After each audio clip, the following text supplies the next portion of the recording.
मम्मीले पैसा पठाइदिए भनिस् भने त तेरो फेरि मुख सिलाइदिन्छ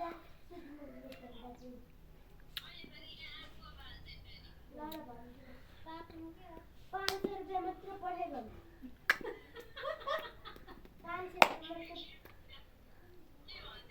500 रुपया मात्र पठाइस् भन्छु कहिले पठाउँछु